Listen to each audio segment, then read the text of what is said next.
अब फटाफट नजर डालते हैं कुछ और बड़ी खबरों पर। प्रधानमंत्री नरेंद्र मोदी ब्रिक्स शिखर सम्मेलन में एक दिन पहले शुक्रवार को गोवा पहुंच गए। ये शिखर सम्मेलन इस तटीय राज्य में आज से शुरू होगा। यह 8वां ब्रिक्स समिट है। इसमें प्रधानमंत्री मोदी सहित 11 देशों के शासनाध्यक्ष और राष्ट्राध्यक्ष 2 दिनों तक बैठक करेंगे। ब्रिक्स सम्मेलन की शुरुआत 2011 में हुई थी। इसका मकसद आर्थिक और राजनीतिक मोर्चे पर पश्चिमी देशों के आधिपत्य को चुनौती है। ब्रिक्स के 5 सदस्यों में ब्राजील, रूस, भारत, चीन और दक्षिण अफ्रीका शामिल है। वहीं बिम्स्टेक के 7 सदस्यों में बांग्लादेश, भारत, म्यांमार, श्रीलंका, थाईलैंड, भूटान और नेपाल शामिल है। प्रधानमंत्री नरेंद्र मोदी आज रूस के राष्ट्रपति व्लादिमीर पुतिन के साथ रूस की सबसे आधुनिक वायु रक्षा प्रणाली को खरीदने के लिए समझौते पर हस्ताक्षर करेंगे। सूत्रों के अनुसार भारत करीब 39,000 करोड़ की लागत से 5S-400 ट्रायम्फ वायु रक्षा मिसाइल प्रणाली की खरीद के लिए समझौते पर हस्ताक्षर करेगा। इस 400 मिसाइल बनाने वाली कंपनी द्वारा जारी एक्सक्लूसिव हाई रेजोल्यूशन फुटेज में इन मिसाइलों के दिन और रात में अपने लॉन्च पैड से लॉन्च होते देखा जा सकता है।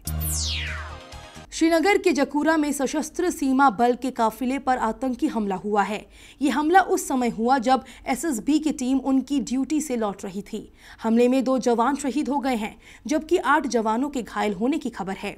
एक शहीद का नाम घनश्याम है, जिनकी घटनास्थल पर ही मौत हो गई, जबकि एक दूसरे जवान ने इलाज के दौरान अस्पताल में दम तोड़ा।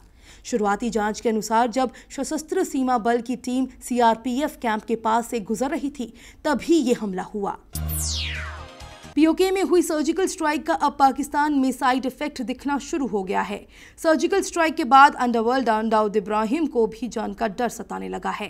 पाकिस्तान में दाऊद इब्राहिम की सुरक्षा और बढ़ा दी गई है और उसका ठिकाना भी बदल दिया गया है। पाकिस्तान इस बात से डरा हुआ है कि कहीं भारत भी अमेरिका की तर्ज पर ऑपरेशन लादेन को अंजाम न दे दे और हाफिज सईद, अजहर मसूद और दाऊद इब्राहिम जैसे आतंक के सरगनाओं को मौत की नींद न सुला दे।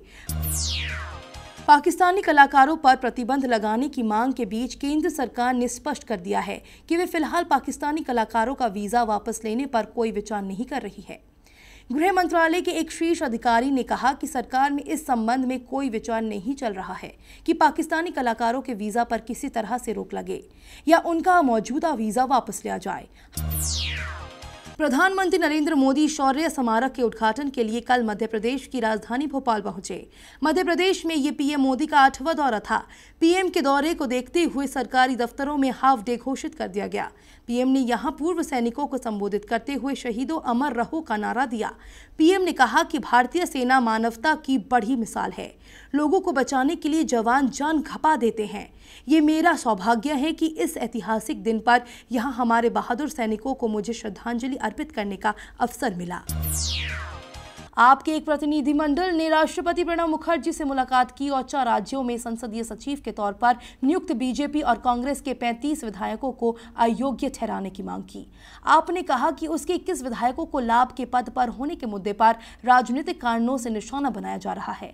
उप मुख्यमंत्री मनीष सिसोदिया, दिल्ली के मंत्रियों गोपाल राय और कपिल मिश्रा और पार्टी नेता आशुतोष के नेतृत्व में एक प्रतिनिधिमंडल ने कहा कि आपके 21 विधायक अयोग्यता संबंधी कार्रवाई का सामना कर रहे हैं। खबरों के सफर में फिलहाल इतना ही। देश दुनिया की पल पल की खबरें हम आप तक पहुंचाएंगे एक नए अंदाज में आपके मोबाइल फोन के माध्यम से। तो आप जुड़े रहिए मेट्रो टीवी से। तब तक के लिए नमस्कार।